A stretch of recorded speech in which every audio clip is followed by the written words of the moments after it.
اللہ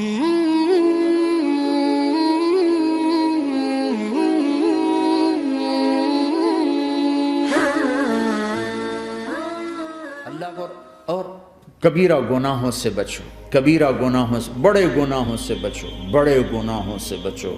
چھوٹے گناہ ہوتے رہتے ہیں اور اللہ بھی درگزر کرتا ہے، بڑے گناہوں سے بچو، وہ بھی ہو جائیں توبہ کر لو معاف، توبہ کر لو معاف۔ ماں باپ کی نافرمانی بڑا گناہ ہے۔ ایک صحابی کی بیگم نے کہا یا رسول اللہ میرے خامند موت کی حالت میں کلمہ نہیں پڑھا جا رہا، علقمہ۔ آپ دوڑے ہوئے گئے، آپ نے کہا بیٹا کلمہ پڑھو، کہا جی نہیں پڑھا جا رہا، بول رہے ہیں، کہا جی پڑھا نہیں جا رہا، کہا کیوں؟ پھر آپ نے ایک دم کہا کوئی ماں باپ میں زندہ؟ کہا جی ماں راضی ہے؟ کہا نہیں ناراض، بلاؤ۔ وہ آ گئیں، آپ نے کہا علقمہ کی اماں تمہیں بچے سے ناراض ہو؟ کہا جی ہاں۔ کیوں ناراض ہو؟ کہا جی اور کچھ نہیں، بہت نیک بچہ ہے، تہجد پڑھتا ہے، روزے رکھتا ہے، قرآن پڑھتا ہے، مجھ سے بدتمیز ہو کے بولتا ہے۔ وہ مجھے ابھی راستے میں بتا رہا تھا ایک ساتھی کہ جی یہاں کے جو بچے ہیں وہ ماں باپ کے ساتھ بہت بدتمیز ہو کے بولتے ہیں۔ پہلا قصور ماں باپ کا، انہوں نے کب ٹائم دیا تھا؟ انہوں کو ٹائم دیا تھا بچوں پر محنت کے لیے۔ کہا یا رسول اللہ اور کچھ نہیں ہے، بدتمیز ہو کے بولتا ہے۔ تو آپ نے کہا معاف کر دے، کہا میرا دل ٹوٹا ہوا ہے۔ آپ نے کہا اچھا اگر میں اسے آگ لگاؤں پھر سفارش کرو گی، معاف کرو گی؟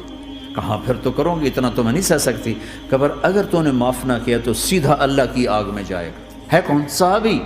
آپ نے کہا اچھا یا رسول اللہ میں معاف کرتی ہوں، میں معاف کرتی ہوں۔ تو آپ نے کہا بیٹا کہو لا الہ الا اللہ، تو اس نے کہا لا الہ الا اللہ، اور جان نکل گئی۔ پھر آپ نے اس کا جنازہ پڑھا اور اس کے دفن میں شریک ہوئے، قبر تک گئے۔ پھر آپ نے دفن کے بعد اعلان کیا جس نے ماں باپ کو دکھ دیا اس پہ اللہ کی لعنت، فرشتوں کی لعنت، زمین آسمان کی لعنت۔ نہ نماز قبول ہے، نہ روزہ قبول ہے، نہ صدقہ قبول ہے۔ کبیرہ شراب سے بچو، نشوں سے بچو، جھوٹ سے بچو، جھوٹ سے بچو، جھوٹ سے بچو، جھوٹ سے بچو۔ میرے نبی نے فرمایا میرا امتی ہر گناہ کر سکتا ہے، ایک جھوٹ نہیں بول سکتا، ایک دھوکہ نہیں دے سکتا۔ دھوکہ نہ دو، خاص طور پر یہاں کے لوگوں کو دھوکہ دینا تو بہت بڑی گراوٹ ہے۔ یہاں کی حکومت نے تمہارے ساتھ کیا کچھ نہیں کیا، تم انہی کو دھوکہ دو۔ ٹیکس بچانے کے لیے جھوٹ بولو، کتنے پیسے بچا لو گے؟ جھوٹ بول کے تم نے سارا ملک بچا لیا تو اللہ کی قسم گھاٹے کا سودا۔ پیسہ نہ بچاؤ، سچ کو بچاؤ۔ سچ پراپرٹی ہے، پیسہ پراپرٹی نہیں ہے، سچ پراپرٹی ہے۔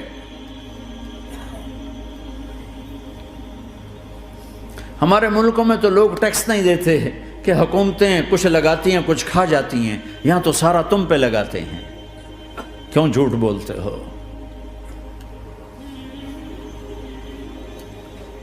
کیوں دھوکہ دیتے ہو؟ احسان دانش کی کتاب زندگی میں ایک واقعہ میں نے پڑھا کہ جب انگریز کی حکومت تھی ہندوستان پہ تو ایک دلی میں ایک گرو تھا جو جیب کترا تھا، اس کے آگے چیلے تھے جو جیب کاٹ کے کمائی دیتے تھے۔ تو ایک دن ایک اس کا چیلا یعنی ایک لڑکا 2 روپے لے کر آیا، تو اس کے ٹیچر نے اس کو ڈانٹا کہ اتنے تھوڑے پیسے آج لائے ہو، صرف 2 روپے۔ تو اس نے کہا استاد جی آج بڑا موٹا مال پکڑا تھا، آج ایک انگریز کی جیب کاٹی تھی، بڑے پیسے تھے۔ لیکن جب میں 4 قدم چلا تو مجھے خیال آیا کہ اگر قیامت کے دن عیسیٰ علیہ السلام نے میرے نبی کو تانا دے دیا، گلہ دے دیا کہ آپ کے امتی نے میرے امتی کی جیب کاٹی تھی، تو پھر میں اپنے نبی کو کیا جواب دوں گا؟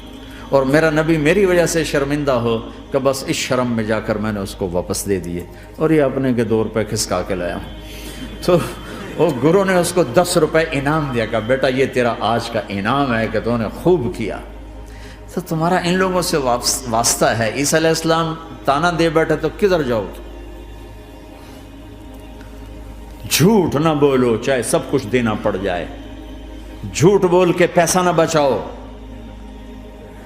دھوکہ دے کے کاغذات نہ بناؤ۔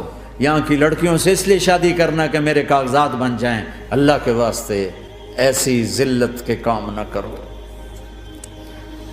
میرے نبی نے فرمایا جس نے دھوکہ دیا میری امت سے نکل گیا۔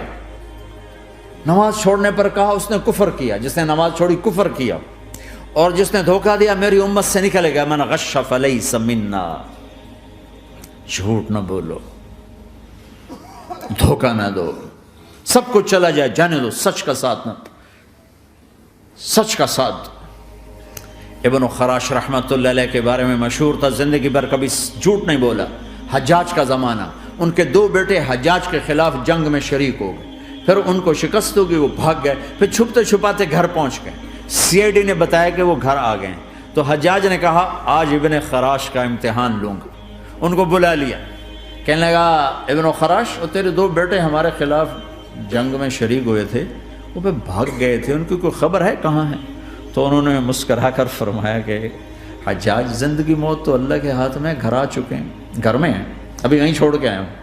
تو حجاج نے کہا تیرے سچ پر تیرے بیٹے تجھے ہدیہ کرتا ہوں، اگر تو جھوٹ بولتا تیرا سر بھی اڑا دیتا، تیرے بچوں کا سر بھی اڑا دیتا، تیرے سچ پہ تجھے تیرے بیٹے تحفہ دیتا۔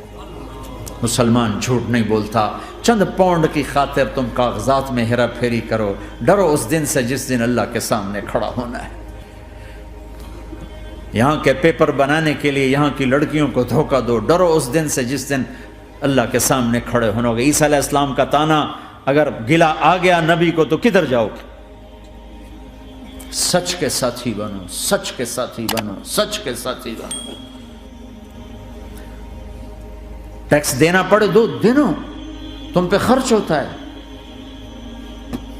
ایک طرف 4 پیسے ہیں، ایک طرف سچ ہے، کہ مسلمان سچ بولتا ہے، جھوٹ نہیں بولتا۔ ایک دفعہ سہارنپور میں جھگڑا ہو گیا، ایک جگہ تھی ہندوؤں کی، مسلمانوں نے قبضہ کیا ہوا تھا، تو ہندوؤں نے کیس کر دیا، انگریز کا زمانہ تھا، عدالت میں۔ وہ مسجد بنانا چاہتے تھے، ہندو مندر بنانا چاہتے تھے، تو دونوں طرف بات تپی ہوئی۔ تو آخر وہ جج نے کہا بھائی کوئی ایسا آدمی ہے، ہندوؤں سے کہا، جو گواہی دے دے تو اس کی گواہی تم قبول کر لو گے؟ اور مسلمانوں سے بھی پوچھا، تو ہندوؤں نے کہا جی ہاں، مفتی مظفر حسین صاحب اگر گواہی دے دیں کہ زمین مسلمانوں کی ہے تو ہم دے دیں گے۔ تو مسلمان بڑے خوش ہو گئے، مفتی مظفر تو آخر مسلمان ہے تو ہمارے حق میں گواہی دے گا، تھا ان کا قبضہ ناجائز۔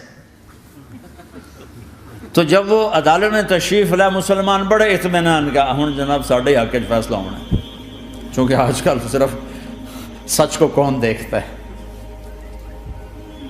تو انگریز جج نے پوچھا ہاں جی مفتی صاحب آپ کیا کہتے ہیں؟ فرمانے لگے دیکھو جج صاحب، یہ زمین ہندوؤں کی ہے اور مسلمانوں نے قبضہ کیا ہوا ہے۔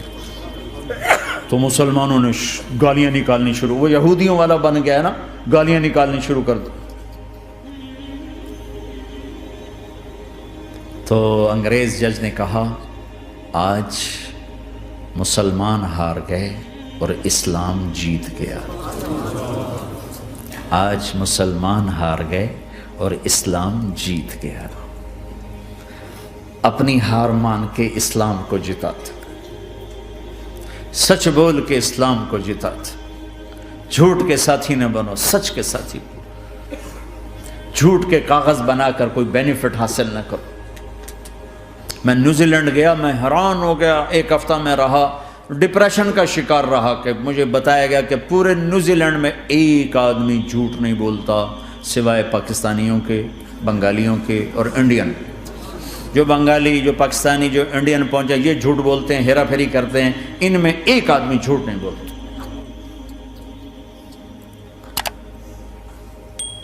سچ تو ایک عالمی صفت ہے، جو اللہ کو نہیں مانتا وہ بھی کہتا ہے سچ بہت اعلیٰ چیز، اور تمہیں تو تمہارا نبی کہہ رہا ہے الصدق ینجی والکذب یہلک، سچ نجات دیتا ہے، جھوٹ ہلاک کرتا ہے۔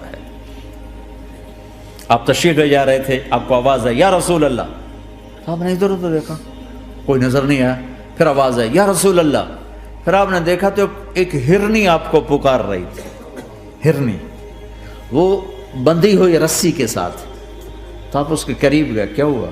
کہ آپ کا ساتھی مجھے پکڑ کے لایا ہے، میرے چھوٹے چھوٹے بچے ہیں، بھوک سے وہ تڑپ رہے ہوں گے، آپ مجھے چھوڑ دیں، میں ان کو دودھ پلا کے واپس آ جاتا ہوں۔ اب وہ پرائی چیز ہے، تو آپ نے کہا اگر تو واپس نہ آئی تو پھر، کہ اگر میں واپس نہ آئی تو اللہ مجھے آگ میں ڈال دے، جہنم۔ تو آپ نے اس کی رسی کھول دی اور خود وہیں بیٹھ گئے. وہ دوڑتے دوڑتے پہاڑوں میں غائب ہو گئے اور آپ وہیں بیٹھے رہے. کچھ دیر کے بعد آپ نے دیکھا وہ پہاڑ سے اتر کر آ رہی تھی کہ یا رسول اللہ میں حاضر ہو گئی. تو آپ نے اس کو رسی سے باندھ کے وہیں کھڑا کر دیا اور خود وہیں بیٹھ گئے. تھوڑی دیر ہوئی تو وہ آ گئے شکاری جو نے شکار کیا تھا. تو آپ نے کہا, ان کا نام کوئی نہیں موجود, تو آپ نے کہا میرے بھائی میری ایک درخواست ہے, آپ پوری کریں گے؟ کہ یا رسول اللہ کیوں نہیں؟ کہ یہ ہرنی مجھے ہدیہ کر دو. کہ یا رسول اللہ سب کچھ آپ کا ہے. کہ بس مجھے ہرنی چاہیے. کہ آپ لے لیں. تو آپ نے اس کی رسی کھولی کہ جا بیٹی اپنے بچوں کے پاس موج کر. سچ نجات دیتا ہے, جھوٹ ہلاک کرتا ہے. تو اس نے یوں آپ کے سامنے سر جھکایا شکریہ کا اور 4 قدم دوڑی, پھر پیچھے مڑی, پھر آپ کو دیکھا, پھر یوں سر جھکایا, پھر آگے گئی, پھر تھوڑی دور گئی, پھر یوں پیچھے مڑی, پھر آپ کو دیکھا, پھر یوں سر جھکایا, پھر جہاں تک وہ نظروں سے اوجھل نہیں ہوئی وہ آپ کو مڑ مڑ کے یوں سلام کرتی گئی. سچ تو ایک ہرنی کو نجات دے گیا, تمہیں نہیں دیکھا. تمہیں کس پاگل نے کہا جھوٹ بول کے پیسہ بچاؤ, جھوٹ بول کے کاغذ بناؤ, دھوکے دے کے پیپر بناؤ؟ اللہ کے واسطے اس حقارت والی سوچ سے نکلو. انسانیت پر داغ نہ بنو. ان کے قدردان بنو جنہوں نے تمہیں پاسپورٹ دیے, جنہوں نے تمہیں تعلیم کے مواقع دیے, تمہیں ہر شے میسر کی, اور آخری ممکن حد تک تمہیں ظلم سے بچانے کی کوشش کی. محسن کے اوپر کیوں آئے تھے اس دیس میں؟ آئے ہو تو پھر دھوکے سے بچو. جھوٹ, مسلمان کہیں بھی ہو دھوکے سے بچتا ہے. کیا اپنے پیٹ سے کپڑا اٹھانا کہ حرم بیت اللہ کے اندر جیبیں کٹتی, بیت اللہ کے اندر جیبیں کٹتی, اور حاجی بیچارے کتنی دفعہ فریادیں کرتے ہوئے نظر آئے کہ جیب کٹ گئی, جیب کٹ گئی. بیت اللہ کے اندر, مسجد نبوی کے اندر